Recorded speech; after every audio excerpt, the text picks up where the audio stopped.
Imagine a world where power isn't dictated by governments or corporations, but by fear cultivated by one woman who rose from the gritty streets of Colombia to command an empire fueled by violence and billions of dollars in illicit wealth. Meet Griselda Blanco, the woman who inspired the phrase, Queenpin, and who didn't just break the glass ceiling of the underworld, but shattered it in a hailstorm of bullets. Tonight, we dive into the twisted legacy of a figure so infamous that her very name strikes terror across continents. Welcome to the Fear Lab. Stay tuned as we unravel the chilling rise and bloody downfall of the godmother of cocaine. But first, let us take you back to where it all began. Griselda Blanco was born on February 15, 1943, in Cartagena, Colombia, a coastal city known for its beauty, but marred by poverty. At just 3 years old, Griselda and her mother, Ana Restrepo, moved to Medellin. This wasn't the Medellin of postcard landscapes. It was the Medellin of grinding poverty, violence, and crime. For Griselda, this was the crucible that forged her future.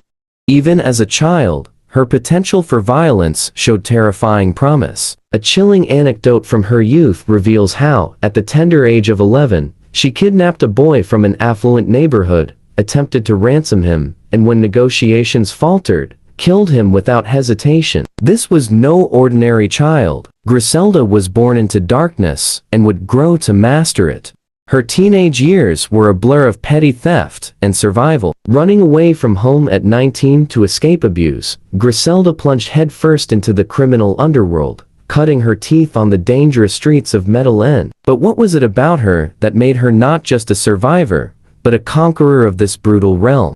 It wasn't long before Griselda found her calling, drugs. By her early 20s, she was already dealing marijuana, but it wasn't enough. She wanted more power, more money, and more fear, and she would stop at nothing to get it. Griselda's real rise began when she met her second husband, Alberto Bravo, in the 1960s. Together, they expanded their empire from marijuana to cocaine. But unlike most dealers, Griselda had vision. She saw the United States not as a distant market, but as a goldmine waiting to be exploited. In 1975, Griselda and Alberto fled to Colombia to escape federal drug charges in New York. Their partnership, however, was short-lived. When Griselda accused Bravo of stealing millions, the fallout was deadly. In a dramatic confrontation in a Bogotá nightclub, Griselda shot Alberto dead, taking full control of their operation. From that moment, she wasn't just a player in the game, she was the queen.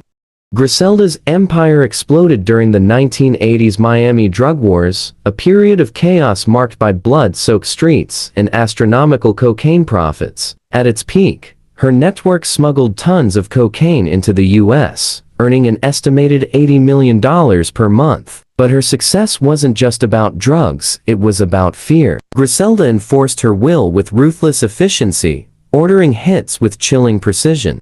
Her methods were brutal. She's credited with introducing the concept of the motorcycle drive by shooting a tactic that left Miami law enforcement scrambling. This wasn't just business. For Griselda, it was personal. Disloyalty was met with death, and rivals were eliminated in waves. By the 1980s, Griselda's reputation as the godmother of cocaine was cemented. But even the most powerful empires aren't invincible. In 1985, the DEA arrested Griselda in her California home. She was charged with federal drug conspiracy and sentenced to 15 years in prison. While serving time, she faced additional charges, including 3 counts of first-degree murder. Yet, even behind bars, Griselda remained a force to be reckoned with. Witnesses disappeared, cases crumbled, and she continued to operate her empire from prison. But her reign wasn't eternal. In 2004, a frail and aging Griselda was deported back to Colombia. Some say she had turned over a new leaf, embracing Christianity. Others believe she was merely biding her time. Griselda Blanco's life reads like a crime thriller, but let's pause for a moment. What do you think drove her to such extremes? Was it her traumatic upbringing, the allure of power, or something else entirely? Let us know in the comments below. Your thoughts could shape our next episode. Here's another question. If you were a law enforcement officer during the Miami drug wars, How would you have tried to take down someone like Griselda? With her extensive network, her ruthless tactics, and her deep pockets, she seemed almost untouchable. And what about morality? Do you think Griselda was a product of her environment? Or was she inherently evil? Was there ever a chance for redemption? Or was her path set from the start? We want to hear your take. While you're typing away, don't forget to hit that like button if you're fascinated by true crime stories like this one. And if you haven't already, subscribe to the Fear Lab for your daily dose of chilling tales. Griselda Blanco's story ended as violently as it began. On September 3, 2012, she was gunned down outside a butcher shop in Metal and shot twice in the head by an assassin on a motorcycle. The irony? It was the same method she popularized during her reign of terror in Miami. Her life was a cycle of violence, and in the end, it caught up to her. But her legacy remains. From documentaries to books, and even her son's clothing brand, Griselda Blanco continues to fascinate and terrify us in equal measure. So, what does her story teach us? Is it a warning about the perils of ambition without conscience? Or a glimpse into a world where the rules of morality are suspended?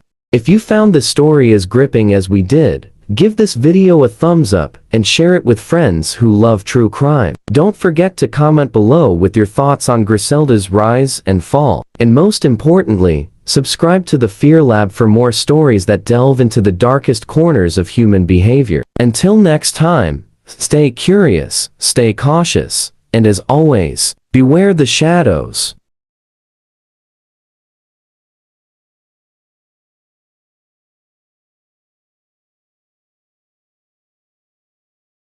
Imagine placing your trust in a nurse, someone whose very existence is dedicated to healing, protecting, and saving lives. Now, imagine that same nurse becomes a figure of nightmares, leaving devastation in her wake. A pediatric nurse, innocent children, lives lost, all under her watch.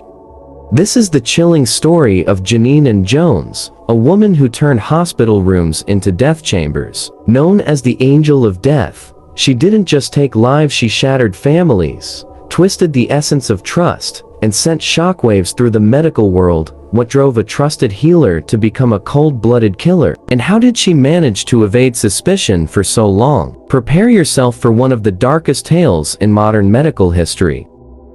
Genene Jones was born on July 13, 1950 in the small town of Texas. To most, she appeared ordinary, a woman who pursued a career as a pediatric nurse. Her job wasn't just a profession, it was a role that positioned her as a guardian of life. But beneath her scrubs and comforting smile lay something far more sinister.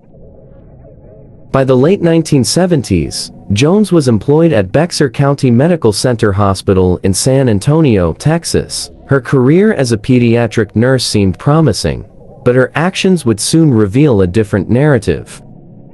Jones's preferred method of killing was as calculated as it was horrifying. She would administer drugs like digoxin, heparin, and succinylcholine to her young patients. These weren't just random substances. They were carefully chosen poisons designed to induce medical crises. Jones often stepped in to save her victims after she had harmed them. She thrived on the chaos she created, the spotlight of being the hero, but tragically, many children never survived her interventions. Her pattern went unnoticed for years, hidden in the bustling, high-pressure environment of the hospital. But cracks began to show. One of her most infamous crimes involved a baby named Chelsea McClellan, a case that would ultimately unravel Jones's web of deception. Chelsea, a bright-eyed infant, was brought to the clinic for routine vaccinations. But after Jones administered the injections, Chelsea's condition deteriorated rapidly. Her tiny body couldn't withstand the effects of the poison, and despite desperate attempts to save her, Chelsea died. The heartbreak of that day sent ripples through the community, but it also raised alarm bells among medical professionals. What could possibly motivate someone to commit such heinous acts? Jones's defenders claimed she sought attention, a hero complex gone horribly wrong. Others argued darker motives were at play. Whatever the reason, the truth remained: Genene Jones had become one of the deadliest predators to ever wear a nurse's uniform.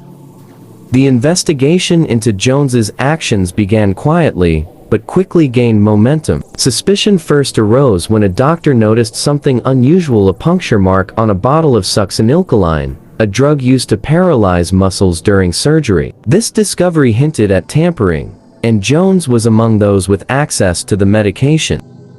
Then came the mounting deaths, an unsettling number of children falling gravely ill or dying under her care. The link became undeniable. In one hospital ward, records revealed that the number of deaths tripled during her shifts. One by one, Jones's crimes unraveled. Parents, devastated by the loss of their children, demanded answers. Investigators pieced together evidence, eventually connecting her to several mysterious deaths. Among the most damning revelations was her involvement in the death of Chelsea McClellan, whose autopsy confirmed a fatal dose of poison. In February 1984, Jones faced her first trial. The courtroom was packed: parents, reporters, and onlookers, all desperate for justice. The prosecution painted a chilling picture of a nurse who weaponized her medical knowledge. She was convicted of murdering Chelsea and injuring others, receiving a 99-year sentence. But it didn't end there. Further investigations revealed her actions in another hospital, leading to a second trial. This time, she received an additional 60 years. Despite her lengthy sentences, Jones's story wasn't over. In 2018, due to overcrowding laws, she was set to be released early, a decision that sparked outrage and fear among her victims' families. However, fate had one more twist in store. On May 25, 2017, new charges surfaced. Jones was indicted for the murder of an 11-month-old child. This new case ensured that she remained behind bars, preventing her release and offering some measure of solace to the families she had devastated. As you've heard this horrifying tale, let me ask you, how do you feel knowing that someone sworn to protect lives turned into a predator? Do you think hospital protocols should change to prevent such tragedies from ever happening again? And here's a chilling thought: how many more cases like this might exist, buried beneath the veil of trust we place in medical professionals? Share your thoughts in the comments below. Let's discuss what can be done to ensure justice for victims and protection for future generations. The story of Genene Jones is a dark reminder of the evil that can lurk in unexpected places. It's a call to vigilance, to question what we often take for granted. If this story resonated with you, don't let it end here. Share this video, comment below with your thoughts, and hit the subscribe button to join us at the Fear Lab as we uncover more chilling tales. And remember, sometimes, the scariest monsters aren't hiding under your bed. They're standing right next to you, wearing the face of someone you trust. Until next time, stay safe and stay curious.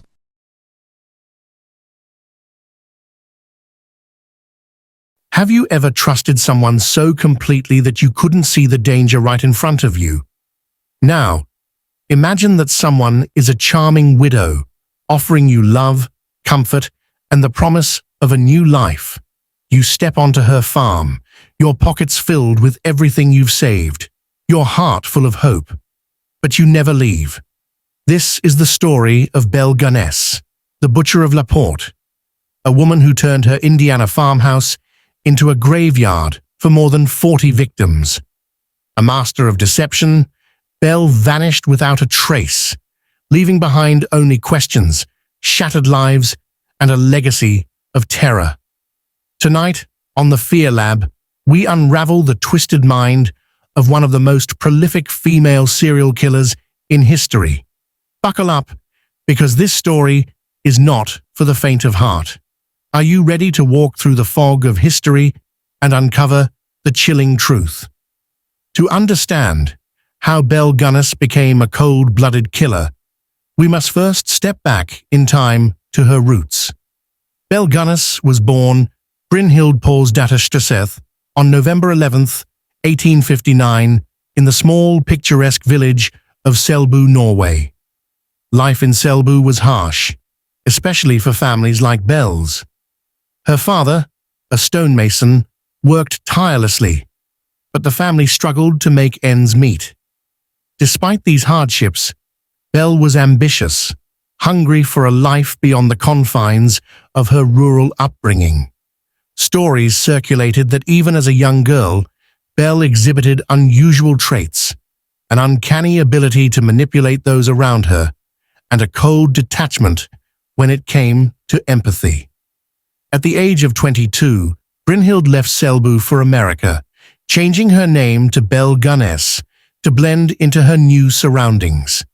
To her, the United States represented freedom, opportunity, and perhaps most importantly, wealth. But what Belle discovered in her adopted homeland wasn't just opportunity. It was a chance to exploit a system where life insurance policies could mean profit, and where trust could be turned into a deadly weapon. Her journey from a poor Norwegian immigrant to one of the most feared women in America had begun. In 1884, Belle married her first husband, Mads Albert Sorensen, and the couple opened a small confectionery store. But despite their efforts, the business struggled. Then, as if by miracle or misfortune, the store burned down. His relatives demanded an inquiry, suspecting foul play, but there wasn't enough evidence to charge Belle. And so she walked away, richer than ever. Coincidence? Perhaps, but this was only the beginning of her deadly pattern. After leaving Chicago, Belle purchased a 42-acre farm in LaPorte, Indiana, and quickly remarried. Her new husband, Peter Gunness, a butcher, must have thought he'd found a loving partner. But just 8 months into their marriage, Peter suffered a fatal accident, or so Belle claimed. According to her, a meat grinder fell from a high shelf and struck Peter in the head. Neighbors were suspicious, and one even reported hearing Belle's foster daughter Jenny say, "My mama killed my papa. She hit him with a cleaver." But once again, Belle evaded justice. Peter's death didn't slow Belle down. In fact, it seemed to embolden her. Soon, Jenny disappeared, and Belle explained that she had sent the girl away to school. The truth would only emerge years later when Jenny's remains were unearthed on Belle's property. By the early 1900s, Belle had perfected her scheme. She began placing personal ads in lovelorn columns, targeting wealthy, lonely men. Her ads were simple but effective. Personal, comely widow with large farm seeks gentleman for companionship, must bring investment. One by one, the suitors arrived, each carrying cash, jewelry or savings to start a new life with Belle. John Moo, Henry Gurholt, Ole Budsberg, the list of names grew longer. Each man entered her farmhouse alive, but none left it. What happened to them? Most were poisoned or bludgeoned to death. Belle then dragged their bodies to shallow graves or her hog pen, where her pigs devoured the evidence. It was a chillingly efficient system. And the most horrifying part? Belle showed no remorse. To her, these men were not people. They were investments. In 1908, Belle's crimes finally caught up with her. A man named Asle Hagelin arrived in LaPorte, searching for his brother Andrew, one of Belle's recent suitors. His inquiries raised suspicions, and Belle realized the walls were closing in. Then, on April 28, 1908, her farmhouse burned to the ground. Among the ruins, investigators found the charred bodies of her 3 foster children and a headless adult female. Authorities assumed it was Belle. But was it? Ray Lamphere, Belle's former handyman and lover, confessed to helping Belle fake her death. He claimed the headless body was a decoy and Belle had fled with her wealth. His story cast doubt on the official narrative and fueled speculation about Belle's ultimate fate. Let's take a moment to step back and think. What kind of person could commit such atrocities without hesitation? Was Belle Gunness born a killer, or was she shaped by circumstances? Now, here's a question for you, our viewers. If you lived in LaPorte during Belle's time, would you have suspected her? Could you imagine a neighbor committing such horrific acts? Drop your theories in the comments below. What do you think happened to Belle after the fire? Did she escape justice, or was her luck finally exhausted? And most chillingly, how many more victims might there be? Unknown and forgotten. The story of Belle Gunness is one of greed, deception, and pure evil. It's a grim reminder that monsters don't always hide in the shadows. They can live among us, wearing a smile. If this tale of horror kept you on the edge of your seat, show your support by liking this video and subscribing to the Fear Lab. Don't forget to hit the notification bell so you never miss our deep dives into the world's darkest stories. Join us on Instagram, Twitter, and Facebook, where we continue the conversation. Share your theories, debate the mysteries, and help us uncover more untold tales of terror. Until next time, stay curious, stay vigilant, and remember, the truth is often scarier than fiction. Good night and sweet dreams.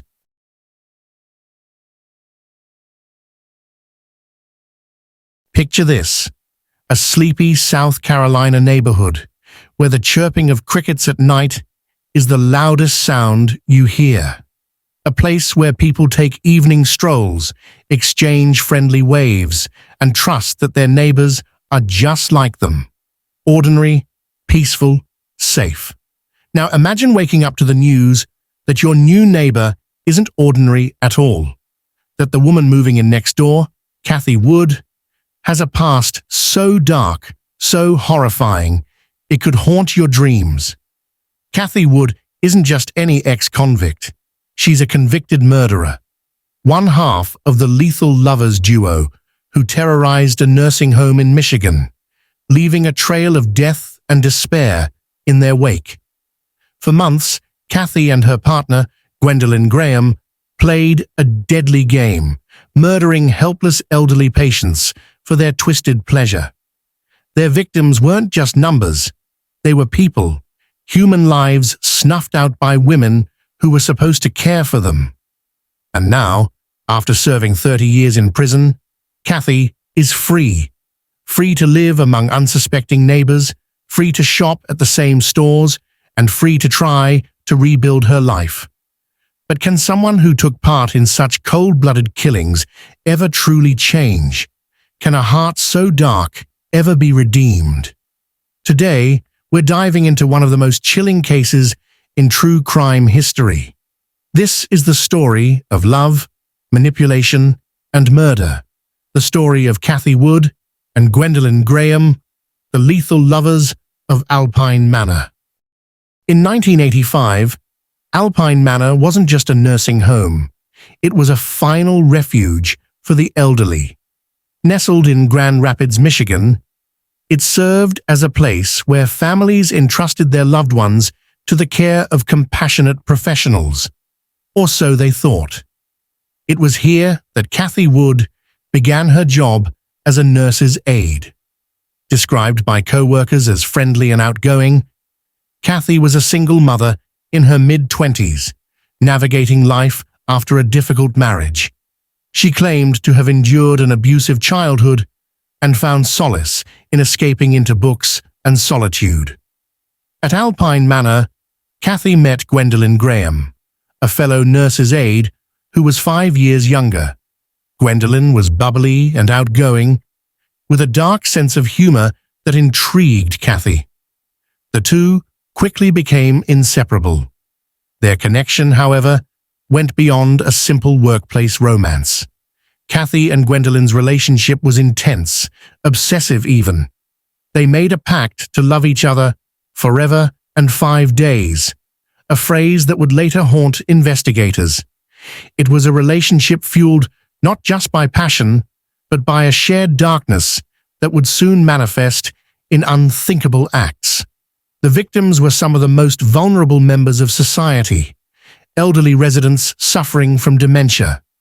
They trusted Kathy and Gwendolyn to provide care and compassion.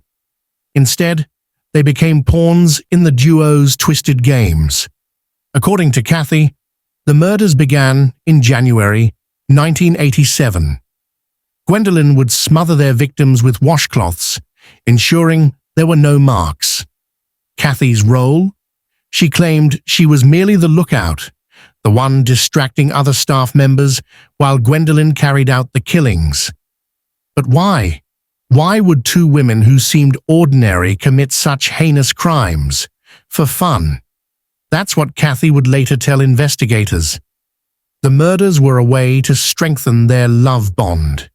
Victims were chosen based on their name initials, and the pair even discussed spelling out the word murder with their victims. When that plan failed, they simply killed for the thrill. The truth began to unravel in the most unexpected way, through a phone call. In 1988, Kathy called her ex-husband, Ken Wood, and made a shocking confession. She admitted to being involved in the deaths of elderly patients at Alpine Manor. She told Ken that Gwendolyn had been the one to physically commit the murders, while she stood by, helpless. But was Kathy really a helpless bystander?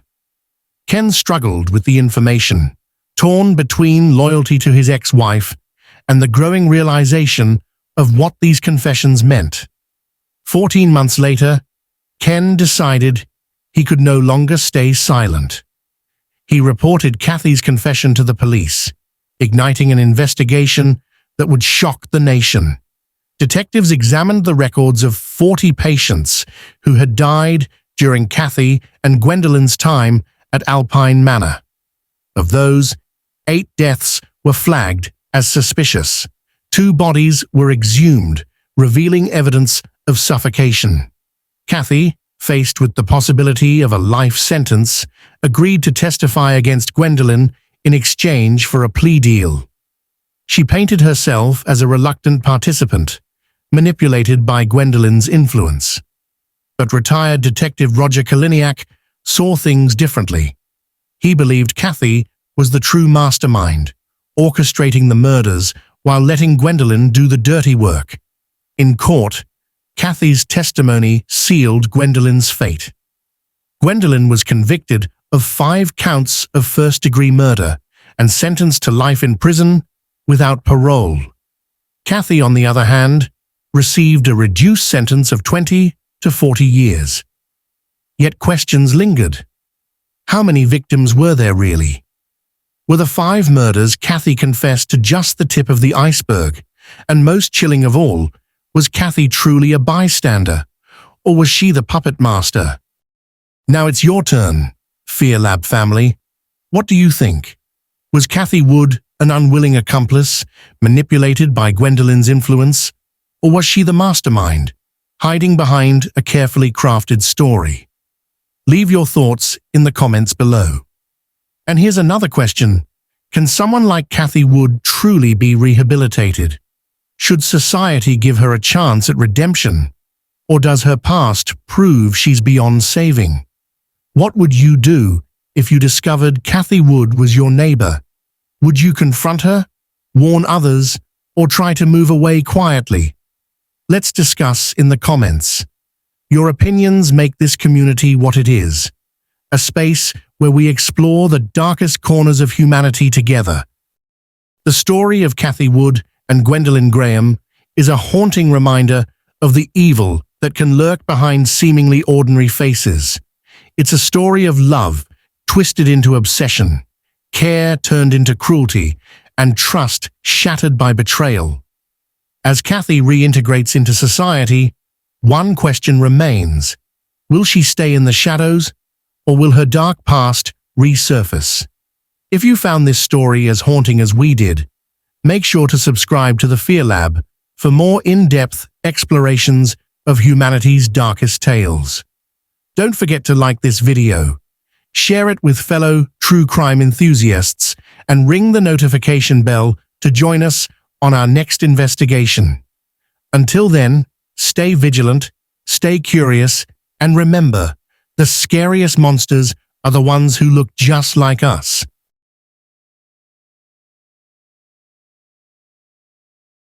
Aileen Carol Pittman, a name that would later send shivers down spines, was born on February 29, 1956 in Rochester, Michigan. Her life from its earliest days was marked by tragedy and adversity. Her teenage parents, unable to provide a stable home, entrusted her to the care of her grandparents. However, this supposed haven soon turned into a house of horrors. Her grandfather, a figure of authority and protection, became her abuser. The innocence of childhood was brutally shattered, replaced by a deep-rooted fear and distrust. The seeds of darkness were sown early in her life. As Aileen grew older, her life continued to unravel. Her mother, unable to cope with the challenges of parenthood, abandoned her children. Left to fend for themselves, Aileen and her brother Keith were forced to navigate a world of neglect and abuse.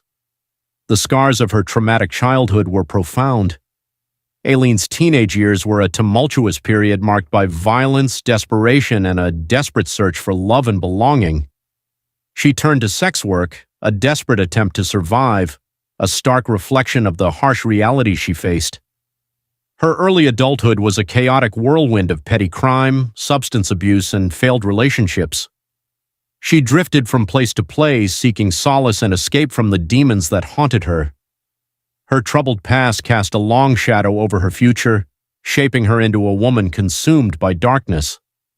In 1976, Aileen married Louis Gratz Fell, a wealthy businessman. It seemed like a chance at a new beginning, a chance to escape her troubled past. However, the marriage was short-lived, ending in annulment just 9 weeks later. The brief respite from her tumultuous life proved to be fleeting. Aileen returned to her nomadic lifestyle, wandering from one town to the next. She was a woman on the edge, teetering on the brink of despair. Her past experiences had hardened her, making her cynical and distrustful of others. She carried the weight of her trauma, a burden that would ultimately lead her down a dark and destructive path. As the 1980s dawned, Aileen continued to struggle with her demons. She was arrested multiple times for various offenses, including armed robbery, car theft, and disorderly conduct. Her life was a chaotic mess, a constant struggle for survival. In 1986, Aileen met Tyria Moore, a young woman who offered her a glimmer of hope. They fell in love and formed a bond that would change the course of Aileen's life. However, the darkness within Aileen was growing, a monstrous force that would soon consume her. As the late 1980s dawned, Aileen Wuornos found herself adrift, a solitary figure wandering the desolate highways of Florida. Her troubled past had shaped her into a hardened, cynical woman, capable of both love and violence. She had met Tyria Moore, a woman who offered a glimmer of hope, a chance at love and stability. However, the darkness within Aileen was growing, a monstrous force that would soon consume her. Between 1989 and 1990, a series of brutal murders shocked the nation. Victims, mostly middle-aged men, were found dead, shot execution style. The common thread? They had all picked up Aileen as a hitchhiker. The serene Florida highways, once a symbol of freedom and opportunity, now concealed a sinister secret. The first victim was Richard Mallory, a 51-year-old electronics store owner. On November 30th, 1989, Mallory picked up Aileen, offering her a ride. What transpired next remains a subject of debate and controversy. Aileen claimed that Mallory had attacked her, forcing her to defend herself. She shot him in self-defense, she insisted.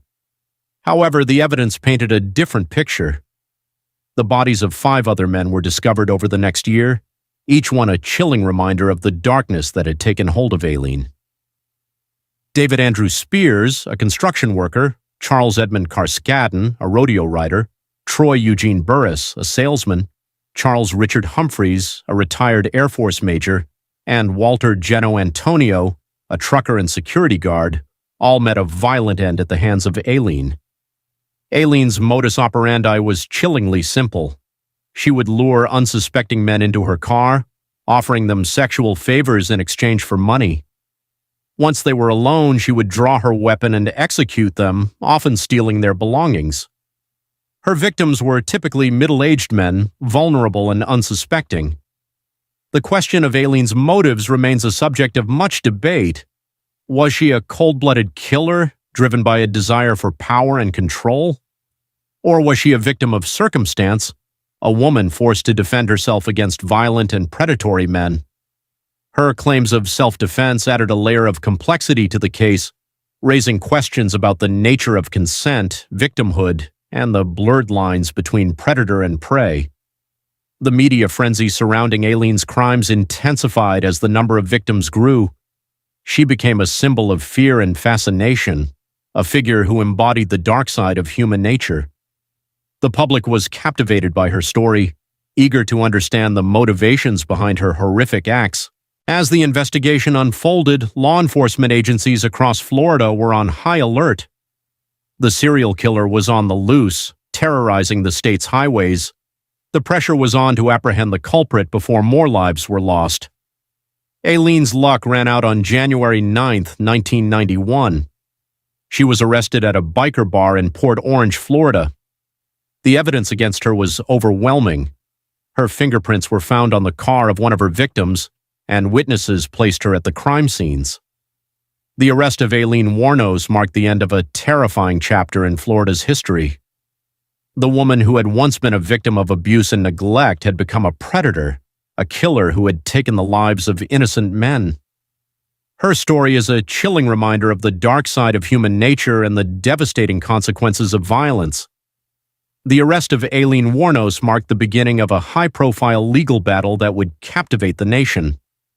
The trial, a media circus, unfolded in a courtroom filled with tension and intrigue. The prosecution painted Aileen as a cold-blooded killer, a predator who preyed on innocent men. The defense, on the other hand, argued that she was a victim of abuse, a woman forced to defend herself against violent attacks. The courtroom was a battleground, with each side presenting their case with passion and conviction. The prosecution presented a mountain of evidence, including eyewitness testimony, forensic evidence, and Aileen's own chilling confessions.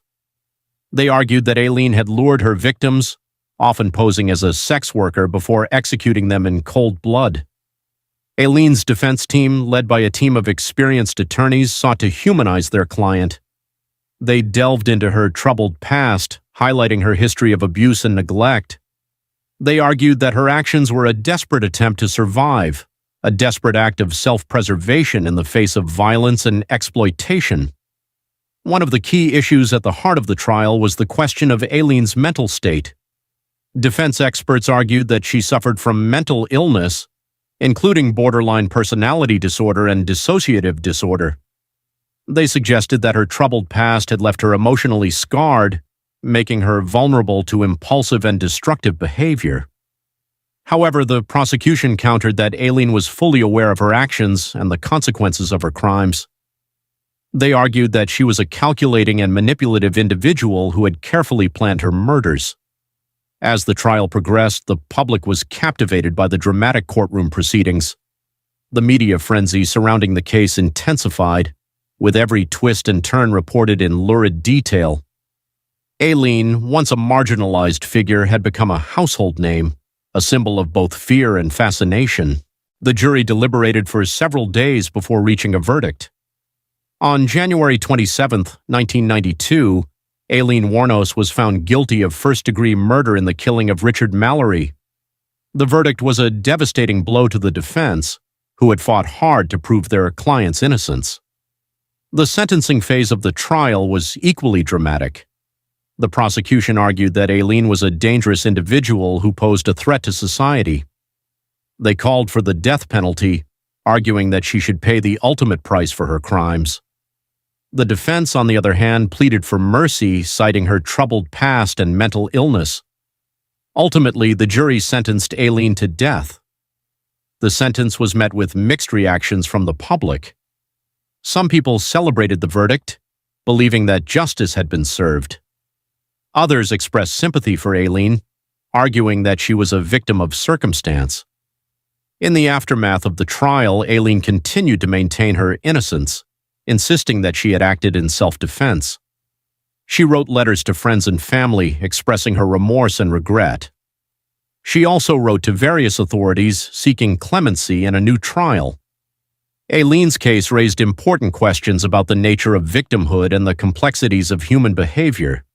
Was she a cold-blooded killer or a victim of circumstance? The answer perhaps lies somewhere in between. Her troubled past undoubtedly shaped her into a troubled individual, but it does not excuse her crimes. Aileen Wuornos' story is a cautionary tale, a reminder of the devastating consequences of violence and abuse. It is also a testament to the resilience of the human spirit, a reminder that even in the darkest of times there is hope for redemption. Aileen Wuornos, the woman once known as the highway serial killer, spent the final decade of her life on death row.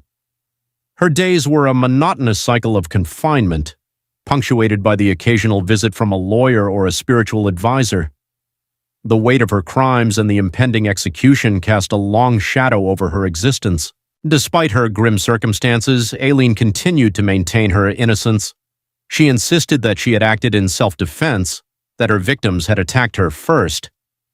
However, the evidence against her was overwhelming. The jury had found her guilty, and the courts had upheld the verdict. As the years passed, Aileen's health began to deteriorate. She suffered from a variety of ailments, including hepatitis C and heart disease. The stress of incarceration and the constant threat of execution took a toll on her physical and mental well-being. In 2001, Aileen made a surprising decision. She renounced all remaining appeals, effectively signing her own death warrant. In a letter to the Florida Supreme Court, she declared, "I killed those men, robbed them as cold as ice, and I'd do it again, too." This abrupt change of heart puzzled many. Some speculated that she was simply tired of fighting, weary of the constant legal battles. Others suggested that she was experiencing a mental breakdown, unable to cope with the harsh realities of her situation. Aileen's final months on death row were marked by a strange mixture of defiance and resignation.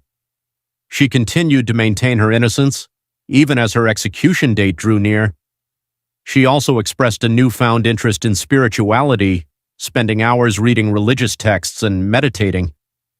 On October 9, 2002, Aileen Wuornos was executed by lethal injection at the Florida State Prison. Her final words were a chilling echo of her defiant spirit. "Yes, I would just like to say I'm sailing with the Rock, and I'll be back like Independence Day with Jesus. June 6th, like the movie. Big mothership and all, I'll be back, I'll be back."